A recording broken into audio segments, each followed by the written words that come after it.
राधे राधे दोस्तों, संपूर्ण हिंदी साहित्य में आपका फिर से स्वागत है। मैं रेणु कुमारी आपको हिंदी साहित्य के अंतर्गत आदिकाल की जो प्रवृत्तियां हैं, उनके नामकरण हैं, उसके बारे में अध्ययन कर रहे हैं। आपको मेरा प्रयास कैसा लगता है ये ज़रूर बताएं और चैनल को सब्सक्राइब करें। बेल आइकन ज़रूर प्रेस करें जिससे आने वाली वीडियो आपको समय से ही मिल सकें। आदिकाल के अंतर्गत हम उसकी प्रवृत्तियाँ और उसकी विशेषताएं पढ़ चुके हैं। फिर आदिकाल को 6 भागों में वर्गीकृत किया गया था। पद्य साहित्य, गद्य साहित्य, रासो साहित्य, सिद्ध साहित्य, नाथ साहित्य और जैन साहित्य। उनमें से हम 4 साहित्य के बारे में पहले पढ़ चुके हैं। अब जो 5वां साहित्य है, नाथ साहित्य, उसके बारे में अध्ययन करेंगे। नाथ साहित्य जो है, इसकी क्या विशेषताएं रहीं या नाथ साहित्य के अंतर्गत हम किन चीज़ों को पढ़ेंगे वो देखते हैं। नाथ साहित्य के अंतर्गत आज हम नाथ और सिद्ध में जो अंतर है और समानताएं, इनमें क्या क्या अंतर रहे, क्या क्या समानताएं रहीं, उसे देखें, पढ़ेंगे। नाथ साहित्य की भूमिका क्या रही है आदिकाल के अंतर्गत और प्रमुख नाथ कौन कौन से रहे हैं। सिद्ध साहित्य व नाथ साहित्य में समानता व अंतर। अब पहले सिद्ध साहित्य में देखते हैं कि सिद्ध साहित्य में क्या विशेषताएं थीं। सिद्ध साहित्य जो है 7वीं 8वीं शताब्दी में लिखा गया। सिद्ध का प्रारंभिक रूप, सिद्ध साहित्य को जो है प्रारंभिक रूप माना जाता है, जबकि नाथ साहित्य उसके बाद आया था। बौद्ध धर्म की वज्रयान शाखा से उत्पन्न है ये। किससे? बौद्ध धर्म की वज्रयान शाखा से उत्पन्न माना जाता है सिद्ध साहित्य। नारी भोग में यकीन करते थे ये और तंत्र मंत्रों द्वारा सिद्धि साधना चाहते थे। इनकी जो साधना पद्धति थी वह सरल और सहज थी। नेपाल से उद्गम होने के पश्चात ये पूर्वी भारत के बिहार में आए और उसी को अपनी कर्मस्थली बनाया इन्होंने, सिद्धों ने। निरीश्वरवादी थे ये और काया की साधना की है और पंचमकार के समर्थक थे। ये सब तो सिद्ध साहित्य के अंतर्गत जो विशेषताएं रहीं उसके बारे में है कि 7वीं 8वीं शताब्दी में शुरू हुआ। सिद्ध प्रारंभिक रूप है, बौद्ध धर्म की वज्रयान शाखा से उत्पन्न माना जाता है। नारी भोग में यकीन करते थे, तंत्र मंत्रों द्वारा सिद्धि चाहते थे। इनकी साधना पद्धति सरल और सहज थी और ये नेपाल से उनका उद्गम माना जाता है और यह फिर भारत में आकर, पूर्वी भारत में आकर बिहार को इन्होंने कर्मस्थली बनाया। निरीश्वरवादी थे और काया की साधना पर बल देते थे और पंचमकार के समर्थक थे। नाथ साहित्य के अंतर्गत क्या क्या आता है। नाथ साहित्य की जो शुरुआत है वो 12वीं से 19वीं शताब्दी के मध्य की मानी जाती है। सिद्धों से ही नाथ बने थे। जो सिद्ध थे उन्हीं में से कुछ वैचारिक मतभेद होने के कारण उन्हीं में से नाथ बने। सिद्धों का विकसित रूप माना जाता है, मतलब सिद्धों का और जो विकसित रूप हुआ वो नाथ कहलाए। नाथ स्त्री भोग के विरोधी थे, जबकि जो सिद्ध थे वो स्त्री भोग को मानते थे। गृहस्थ जीवन की अवहेलना की है इन्होंने। कठोर साधना द्वारा सिद्धि चाहते थे, जबकि वो तंत्र मंत्र साधना से सिद्धि चाहते थे। साधना पद्धति अपेक्षाकृत जातीय थी। पश्चिमी भारत, जब वो आए थे पूर्वी भारत में और ये आए थे पश्चिमी भारत के, राजस्थान और पंजाब में सर्वाधिक प्रचार प्रसार हुआ इनका, नाथों का। ये ईश्वरवादी थे, जबकि वो निरीश्वरवादी थे। योग साधना की है और पंचमकार के विरोधी थे, जबकि वो पंचमकार के समर्थक थे। समानता, दोनों ही गुरु को महत्व देते थे, ये इनकी समानताएं हैं। वो तो असमानता पढ़ी हमने ऊपर। दोनों ही गुरु को महत्व देते थे, दोनों ने ही बाह्य आडंबर, ये बाह्य है, बाह्य आडंबर का विरोध किया है और दोनों ही वर्ण व्यवस्था के विरोधी माने जाते थे। वर्ण व्यवस्था को दोनों ने ही नहीं माना। सिद्धों के बारे में परिचयात्मक भूमिका क्या रही? सिद्धों नहीं, नाथों के बारे में। नाथ शब्द का जो शाब्दिक अर्थ है वो है मुक्ति देने वाला। भगवान शंकर के उपासकों नाथों द्वारा जो साहित्य लिखा गया वह नाथ साहित्य की श्रेणी में आते हैं। भगवान शंकर के उपासक माने जाते हैं नाथ। बौद्ध धर्म के अनुसार नाथ शब्द की जो उत्पत्ति है, मतलब अलग अलग धर्मों ने, अलग अलग मतों ने इसकी जो उत्पत्ति है वो अलग अलग मानी है। जैसे बौद्ध धर्म के अनुसार उत्पत्ति क्या मानी है? महात्मा बुद्ध के लिए हुई। ये मानते हैं कि महात्मा बुद्ध के लिए बौद्ध धर्म की वो नाथ शब्द की उत्पत्ति हुई थी। और शैव क्या मानते हैं? शैव मत के अनुसार जो है नाथ शब्द का अर्थ है भगवान शिव के लिए किया जाता है। बौद्धों ने तो बुद्ध के लिए माना, अब शैवों ने शिव के लिए माना। महाभारत में नाथ शब्द का प्रयोग स्वामी या पति के लिए किया जाता था। महाभारत की बात है ये। और जैन धर्म या वैष्णव मत में नाथ का अर्थ बड़ा देवता होता है। नाथ का मतलब क्या माना इन्होंने? बड़ा देवता। नाथों का आविर्भाव कैसे हुआ? नाथों का आविर्भाव जो है सिंध प्रदेश में मुसलमानों के आक्रमण के कारण जो सिद्ध थे वे नेपाल की तराइयों में होते हुए बिहार के नालंदा व तक्षशिला में आए। यहाँ इनकी मुलाकात शिव के उपासकों से हुई। परस्पर दोनों के विचार विमर्श मिले और एक नवीन पंथ का उदय हुआ जिसे नाथ पंथ कहा गया। ऐसा माना जाता है कि ये जो घटना हुई उसी के आधार पर नाथों का उदय माना जाता है। मत्स्येंद्र नाथ व गोरखनाथ दोनों की गणना सिद्ध व नाथ दोनों में होती है। मतलब मत्स्येंद्र नाथ और गोरखनाथ ये दोनों जो नाथ हैं, वैसे नाथ कितने हुए हैं? 84।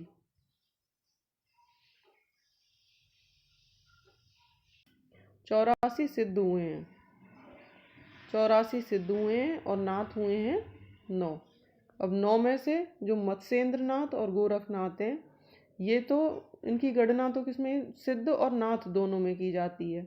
मतलब सिद्धों में भी शामिल किया जाता है इनका नाम और नाथों में भी किया जाता है।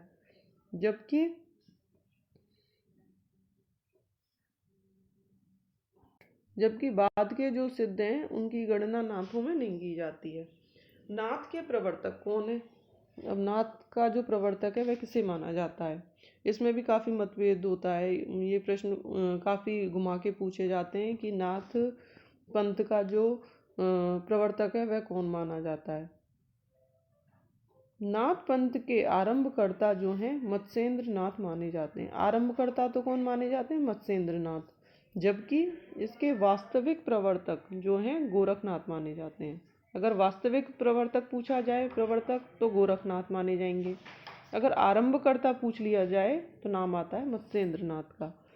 गोरखनाथ ने अपने गुरु मत्स्येंद्र नाथ को नारी के मोह से मुक्त करवाया, जिसके बारे में आज भी कहा जाता है। मतलब ये पंक्ति कही जाती है कि गोरखनाथ ने अपने गुरु को मत्स्येंद्र नाथ को नारी के मोह से मुक्त करवाया था।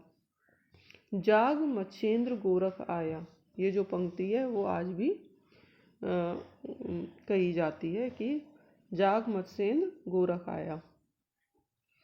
नाथों की संख्या 9 मानी गई है। पहले जो नाथ हैं वो हैं मत्स्येंद्र नाथ। इनका नाम मिलता है महेंद्र नाथ, मीननाथ और विष्णु शर्मा। ये इनके नाम मिलते हैं। इनका जो समय है वह 10वीं सदी है। इनका स्थान सिद्ध व नाथ दोनों साहित्य में किया जाता है। किया जाता है। ये गोरखनाथ के गुरु माने जाते हैं। नाथ पंथ के आरंभकर्ता हैं। अगर आरंभकर्ता पूछा जाए तो मत्स्येंद्र नाथ का नाम आएगा। ये नाथ पंथ की एक शाखा, कोल शाखा या फिर कोल मत कह सकते हैं, उसके प्रवर्तक माने जाते हैं। इस मत के अनुसार सिद्ध साधना में नारी का संग अनिवार्य माना गया है। मतलब इन्होंने नारी का जो साथ है वो जरूरी माना है। एक बार मत्स्येंद्र नाथ किसी रूपवती स्त्री, जिसका नाम क्या था, पद्मावती, के मोह पाश में बंधकर उसके पीछे पीछे चले गए, जिसका गोरखनाथ ने, जो इनके शिष्य थे, उन्होंने विरोध किया। इसी कारण गुरु व शिष्य वैचारिक दृष्टि से, मतलब इनके विचार अलग अलग हो गए, वैचारिक दृष्टि से अलग अलग हो गए, और गोरखनाथ ने ही आगे चलकर नाथ पंथ की बागडोर संभाली। जब वो तो चले गए थे मत्स्येंद्र नाथ, तो गोरखनाथ ने ही आगे चलकर जो नाथ पंथ की बागडोर अपने हाथों में ली थी। अगला नाम आता है गोरखनाथ का। गोरखनाथ नाथ पंथ के वास्तविक प्रवर्तक, जिन्होंने नाथ पंथ को प्रसिद्धि दिलाई। वास्तविक प्रवर्तक पूछा जाए तो गोरखनाथ, और आरंभकर्ता मत्स्येंद्र नाथ। ये चतुर्थ बोधिसत्व अवलोकितेश्वर के नाम से विख्यात हुए थे। ये किसके नाम से विख्यात हुए थे? अवलोकितेश्वर के नाम से। विशेषतः नेपाल में इन्हें अवलोकितेश्वर कहा जाता था। कहाँ पे? नेपाल में। विद्वानों का ये मानना है, जिन विद्वानों में हजारी प्रसाद द्विवेदी का क्या मानना है कि शंकराचार्य जी के बाद इतने प्रभावशाली व महामंडित व्यक्ति किसी और का नहीं था, व्यक्तित्व किसी और का नहीं था।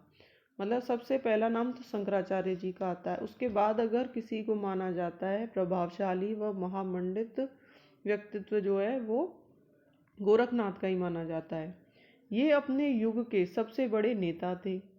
इन्होंने गृहस्थ जीवन के प्रति रूखापन व अनादर का भाव व्यक्त किया। मतलब गृहस्थ जीवन को इन्होंने नकार दिया, जिसके कारण सभी नाथों का साहित्य नीरस बन गया। मतलब उस साहित्य में फिर नीरसता आ गई थी। ये हजारी प्रसाद द्विवेदी के मत के अनुसार है। तुलसीदास के अनुसार क्या है? तुलसीदास ने कुछ पंक्तियां लिखी। गोरख जगायो जोग भक्ति भगायो भोग। ये पंक्तियां भी देकर पूछ लिया जाता है कि ये किसने लिखी, तो तुलसीदास ने लिखी हैं। हिंदी साहित्य में उन्होंने हठ योग का प्रवर्तन किया। किसने? गोरखनाथ ने। किसका? हठ योग का। यहाँ ह का मतलब है सूर्य। ये भी पूछा जाता है कि ह का मतलब सूर्य है और ट का मतलब है चंद्रमा। तो हठ शब्द जो है सूर्य और चंद्रमा से मिलकर बना है। इस योग में साधना के लिए इंगला, पिंगला और सुषुम्ना नाड़ियों के माध्यम से हठ योग साधना पर बल दिया जाता है। ये जो हमारी 3 नाड़ियां हैं, इंगला, पिंगला और सुषुम्ना, इन नाड़ियों के मध्य जो है हठ योग साधना पर बल दिया जाता है। गोरखनाथ ने कनफटे साधुओं को योग मार्ग से जोड़ा, चूँकि ये कान में कुंडल धारण किया करते थे, इसी कारण कनफटे साधु कहलाए। मतलब इनके कान में जो है छेद करके कुंडल पहना के वो कान फट जाते थे, तो इसीलिए उनको कनफटे साधु कहते थे।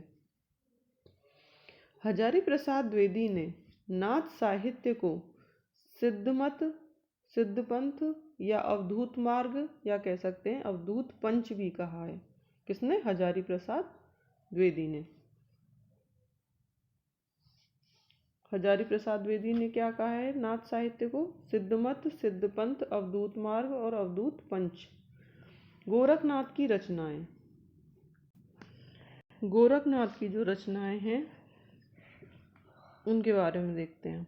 इन्होंने हिंदी में लगभग 20 ग्रंथ लिखे। 40 ग्रंथ लिखे। संस्कृत में इन्होंने 28 ग्रंथों का लेखन कार्य किया। हिंदी में तो कितने लिखे? 40, और संस्कृत में लिखे 28, जिनमें से प्रमुख इस प्रकार हैं।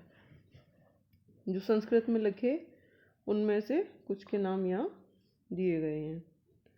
प्राण सांकली, पहला नाम आता है प्राण सांकली। दूसरी है अकूल वीर तंत्र। तीसरी है गौरव प्रश्नावली। और चौथी है गोरखवाणी, जो कि पीताम्बर दत्त बड़तवाल ने इनकी रचनाओं का संकलन करके गोरखवाणी नाम से किया था।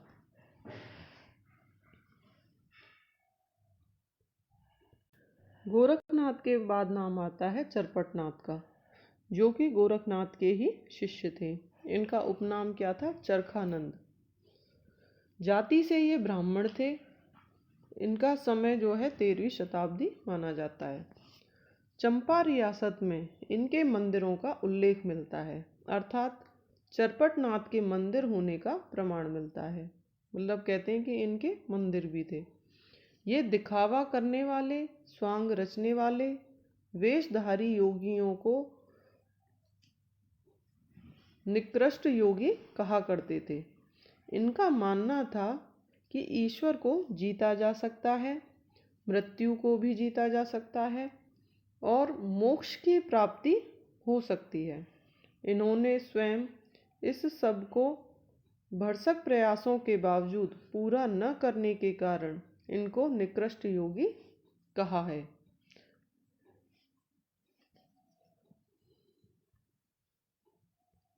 इनकी कुछ पंक्तियां हैं। एक संती पट्टा, एक नीला पट्टा, एक तिलक जनेऊ लंबी जट्टा। ये पंक्तियां देकर भी बहुत बार पूछे जाते हैं कि ये किसकी पंक्तियां हैं, तो ये किसकी हैं? चरपटनाथ की। अर्थात ये सिर्फ दिखावा है, इस कारण इन्होंने उनको निकृष्ट योगी कहा। जो भी हमने ऊपर जो चीज़ें पढ़ी उन्होंने सिर्फ एक दिखावा माना, इसीलिए निकृष्ट योगी उनको कहा। रचनाएं इनकी कोई भी प्रमाणिक रचना उपलब्ध नहीं होती है, बस कुछ इनके पद मिलते हैं।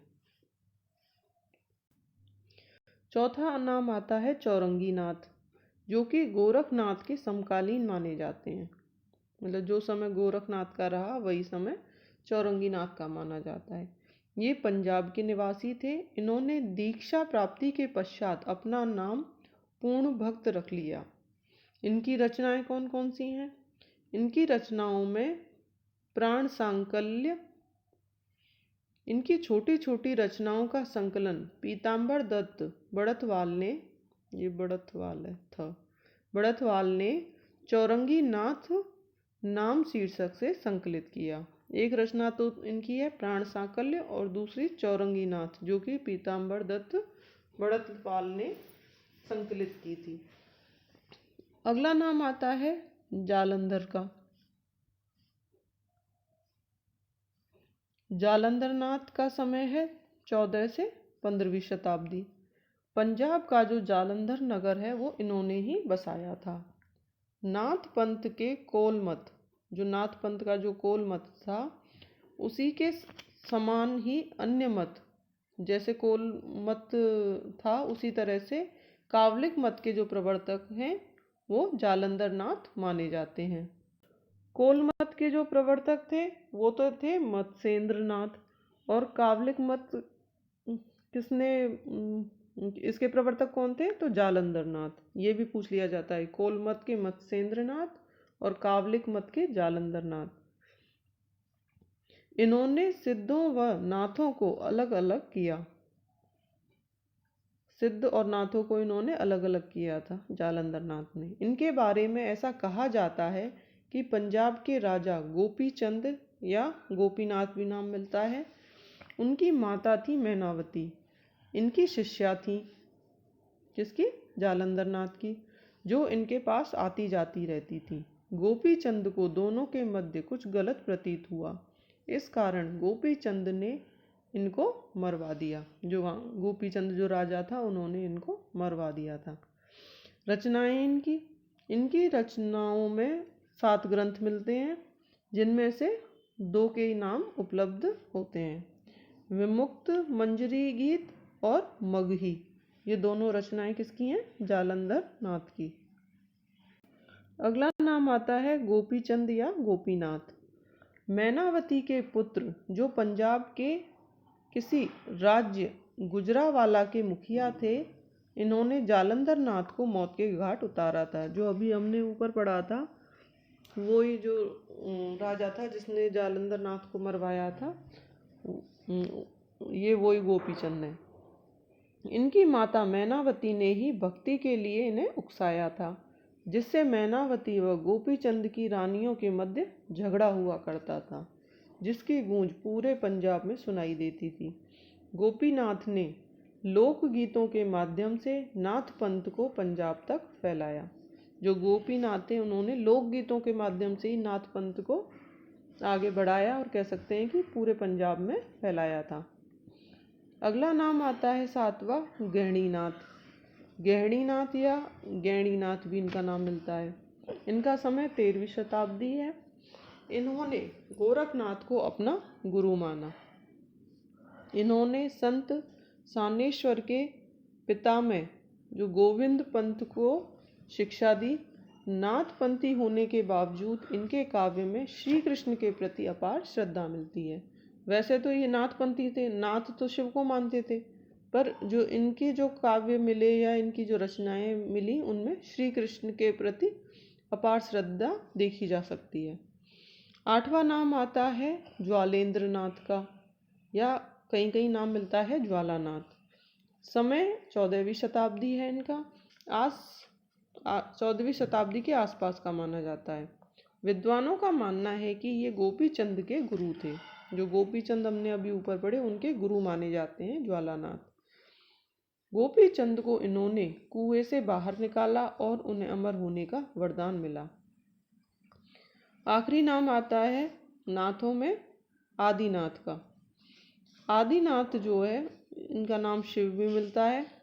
सभी नाथ पंथी, ये पंथी है, पंथी इन्हें प्रथम नाथ मानते हैं।